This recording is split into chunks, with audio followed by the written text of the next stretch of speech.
অসমীয়াৰ হিয়াৰ আমঠু হাতথপ জুবিন গাৰ্গৰ বহুত প্ৰত্যাশিত অসমীয়া বোলছবি ৰৈ ৰৈ বিনালে ভাৰতবৰ্ষৰ ৪৬টা চিটি আৰু অসমত ৮০টা ছবিগৃহত অহাকালি মুক্তি লাভ কৰিব।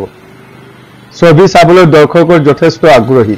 মৰাণৰ হাউচফুল টকিজতো কালি পুৱা ৭ বজাৰ পৰা প্ৰথমটো দৰ্শনী আৰম্ভ হ'ব। ইতিমধ্যে হাউচফুল টকিজ কলগছ আৰু লাইটেৰে সজাই তোলা হৈছে। ইতিমধ্যে অহাকালি পুৱা ৬ বজাৰ পৰা বিভিন্ন কাৰ্যসূচী হাতত ৰখা হৈছে। চিনেমা হলখনৰ স্বত্বাধিকাৰী দেৱকীনন্দন আগৰৱালাই আমাক জানিব দিয়া মতে পুৱা ৬ বজাত জুবিন গাৰ্গৰ প্ৰতিচ্ছবি শ্ৰদ্ধাঞ্জলি জ্ঞাপন কৰিব মৰাণ জনমংগল অন্ধ বিদ্যালয়ৰ ছাত্ৰ-ছাত্ৰীসকলে। লগতে জুবিন গাৰ্গৰ গীতো পৰিৱেশন কৰিব। তেওঁৰ বিদেহী আত্মাৰ চিৰশান্তি কামনা কৰি ১ মিনিট সময় ভগৱন্তৰ ওচৰত প্ৰাৰ্থনা জনোৱা হ'ব।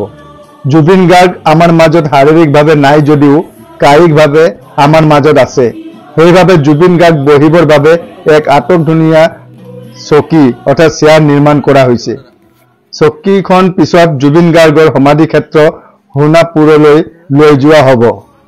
আজি হাউচফুল টকিজত আহি উপস্থিত হয় অসমৰ জনপ্ৰিয় কণ্ঠশিল্পী কুসুম কৈলাশ, মাধৱ ৰঞ্জন, সাংবাদিক ত্ৰৈলোক্য চেতিয়া, আটাচুৰ কাৰ্যকৰী সভাপতি দেৱজিৎ গগৈ আৰু বিশিষ্ট সমাজকৰ্মী প্ৰদীপ চান্দ শৰ্মাকে প্ৰমুখ কৰি বহুতো বিশিষ্ট ব্যক্তিসকল।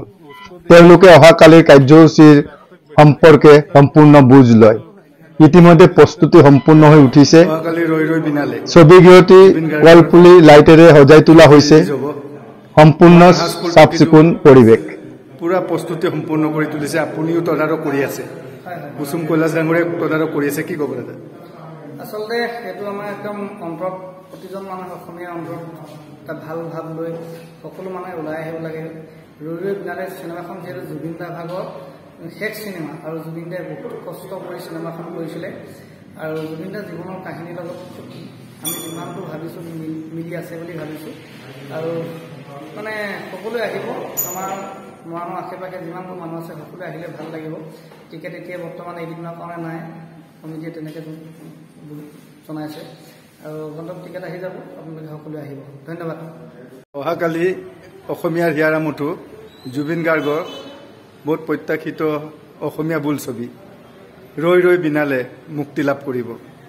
আপোনালোকে মৰাণ হাউচফুল টকিজত তদাৰক কৰি আছে। ধৰক ছবিখন কালি মৰাণ হাউচফুল টকিজতো দেখুওৱা হ'ব, কি ক'ব?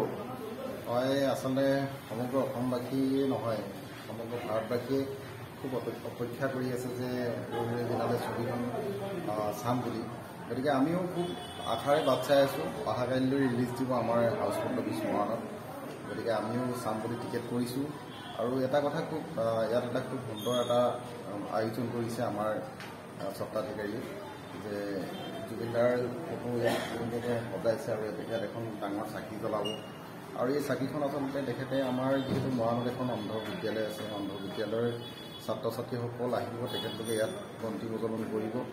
আৰু আমাৰ স্বত্বাধিকাৰীয়ে প্ৰায় ৪০গৰাকী অন্ধ বিদ্যালয়ৰ ছাত্ৰ ছাত্ৰীক তেখেতে নিজৰ পইচাৰে টিকেট ক্ৰয় কৰি কিনে তেখেতক কাইলৈ ছবিখন উপভোগ কৰিবৰ বাবে তেখেতলোকক নিমন্ত্ৰণ জনাইছে।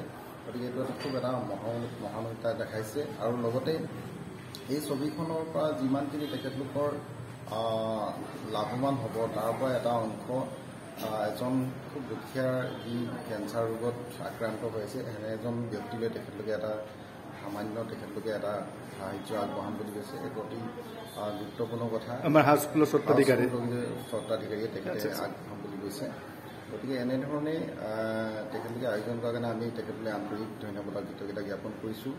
বিশেষকৈ এই অন্ধ বিদ্যালয়ৰ পৰিচালনা সমিতি সভাপতি এই ছবিখনত তেখেতে অভিনয় কৰিছে বিপ্ৰ বেনাৰ্জী আৰু সম্পাদক নিজে দেৱকীনন্দন আগৰৱালা ডাঙৰীয়া। তেখেতে গোটেই আমাৰ অন্ধ বিদ্যালয়খন পৰিচালনা কৰি থাকে। গতিকে তেখেতলোকে এনেধৰণৰ পদক্ষেপ লোৱাৰ কাৰণে আমি সদৌ আহোম ছাত্ৰ সন্থাৰ পৰা তেখেতলোকলৈ আন্তৰিক ধন্যবাদ আৰু কৃতজ্ঞতা জ্ঞাপন কৰিছোঁ। আৰু ৰাইজক বোলছবিখন চাবলৈ আহিবৰ বাবে আমি অনুৰোধ জনাইছোঁ। সমান্তৰালভাৱে কিন্তু কোনো ধৰণৰ যাতে বিশৃংখল পৰিস্থিতি নহয়।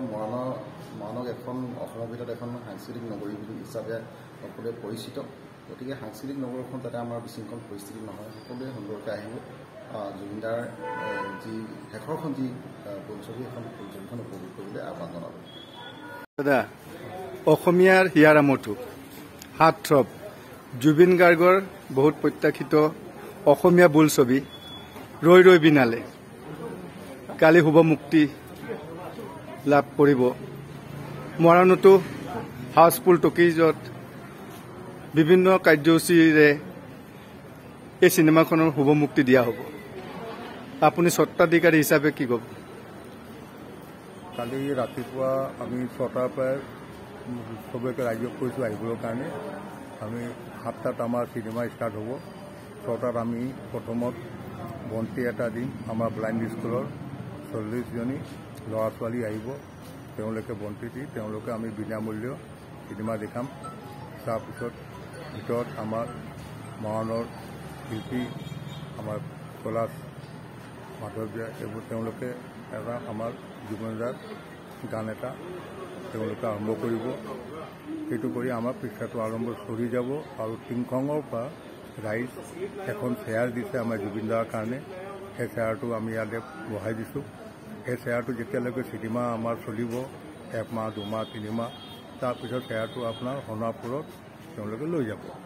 আৰু আমি এটা বন্তি দিম। এই বন্তিটো আমি সেই তাতে পিছত দি দিম, তাতে গুচি যাব বন্তিটো। আৰু ৰাইজক এটা খোৱা পানীৰ কাৰণে আমি ব্যৱস্থা এটা কৰিছোঁ। গাঁৱৰ পৰা মানুহবোৰ আহিব, তেওঁলোকে ইয়াত পানী খোৱা মেলা প্লাছ আগৰ কাৰণে পানীৰ খোৱা ফিল্টাৰ এটা আমি শীতল পানী দিয়া আৰম্ভ কৰিছোঁ। জুবিন গাৰ্গৰ স্মৃতি জুবিন গাৰ্গৰ স্মৃতি হয়। আৰু ভাবিছোঁ কি লাষ্টত আমি কি ভাবিছোঁ এটা কথা কি আশে পাশে কোনোবাই কেঞ্চাৰ থকা একদম মানে আৰ্থিক মানে সুবিধাত তেওঁলোকে ট্ৰিটমেণ্টটো পাব পৰা নাই।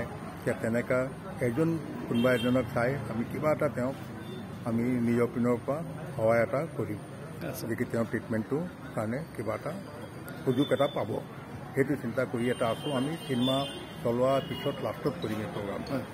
এইটোৱে আৰু ৰাইজক এইটোৱে ক'ম কি আগফালে যেনেকৈ গাড়ী গুড়ি দি আছে, ডিচিপ্লিন এটা মেইনটেইন কৰি ৰাখিব লাগে। ডিচিপ্লিন নাথাকিলে কোনো কাম আগ নেবাঢ়ে। সেইটো এটা বৰ ডাঙৰ কথা। সেই বস্তুটো চাব লাগে। ৰাইজক সেইটোৱে মোৰ অনুৰোধ আছে কি তেওঁলোকে গাড়ী ঘোঁৰাটো অলপ ভালকৈ জেগাত পাৰ্কিং কৰি ৰাখিব লাগে। অসমীয়াৰ হিয়াৰ আমঠু জুবিন গাৰ্গৰ বহুত প্ৰত্যাশিত অসমীয়া বোলছবি ৰৈ ৰৈ বিনালে কালি শুভ মুক্তি লাভ কৰিব। মৰাণৰ হাউচফুল টকিজতো এই চিনেমাই শুভ মুক্তি লাভ কৰিব। কি ক'ব দাদা? কালি পুৱা 7 বজাৰ পৰা চিনেমাখন আৰম্ভ হ'ব। আৰু আমি মৰাণৰ সকলো ৰাইজ আৰু বিশেষকৈ যিসকল মৰাণৰ কলাকুশলী আছে, যিসকলৰ সৈতে জুবিন গাৰ্গৰ এটা খুব মধুৰ সম্পৰ্ক আছিলে, সকলো আমি সংঘবদ্ধ হৈ পুৱা 6 বজাত আমি এটা চিনেমাখন ৰিলিজ হোৱাৰ আগে আৰম্ভ হোৱাৰ আগে আমি এটা অনুষ্ঠান কৰিছোঁ। অনুষ্ঠানত পুৱাৰ নিশ্চয় সকলোৱে গম পাইছে। পুৱা যিহেতু অন্ধৰ এটা কেৰেক্টাৰেই গোটেই চিনেমাখনৰ এটা আৰম্ভণিৰ পৰা শেষলৈকে থাকিব। আৰু অন্ধ বিদ্যালয়ৰ যিটো মৰণত আছে, এতিয়া অন্ধ বিদ্যালয়ৰ ছাত্ৰ ছাত্ৰীসকলৰ লগতো আমাৰ মৰণবাসী এটা সম্পৰ্ক আছে। গতিকে তেওঁলোকক মাতি আনি আমি পুৱা 6 বজাত এটা অনুষ্ঠান হ'ব। তাত বন্তি প্ৰজ্বলন হ'ব। আৰু সেয়া বন্তি হ'ব অক্ষয় বন্তি আৰু ব্ৰহ্মা আদি কৰি গীতটোৰে আমি তেখেতে বন্তি প্ৰজ্বলন শ্ৰদ্ধাঞ্জলি জ্ঞাপন কৰিব। তাৰ লগে লগেই সেই প্ৰাৰ্থনাটো শেষ হোৱাৰ পাছতে লগে লগে আমি চিনেমা হলৰ ভিতৰত সকলো প্ৰৱেশ কৰিব। আৰু অডিয়েঞ্চ দৰ্শকসকল আৰু ৰাইজ সকলোৱে লগ লাগি শ্ৰদ্ধাঞ্জলি এটা সৰু অনুষ্ঠান এটা হ'ব। তাতে আমি মায়াবিনী গীত পৰিৱেশন হ'ব, মৌন প্ৰাৰ্থনা হ'ব। এইদৰে পুৱাৰ কাৰ্যসূচী 1 ঘণ্টাৰ কাৰ্যসূচী আমি কৰিবলৈ লৈছোঁ। আৰু লগে লগে চিনেমাখন আৰম্ভ হ'ব।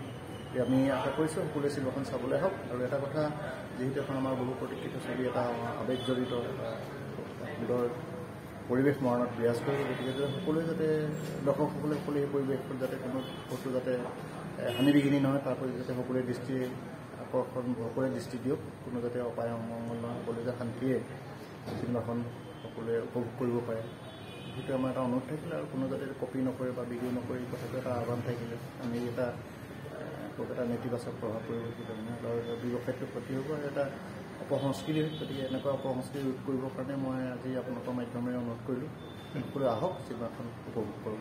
এয়া ঠিক আছে।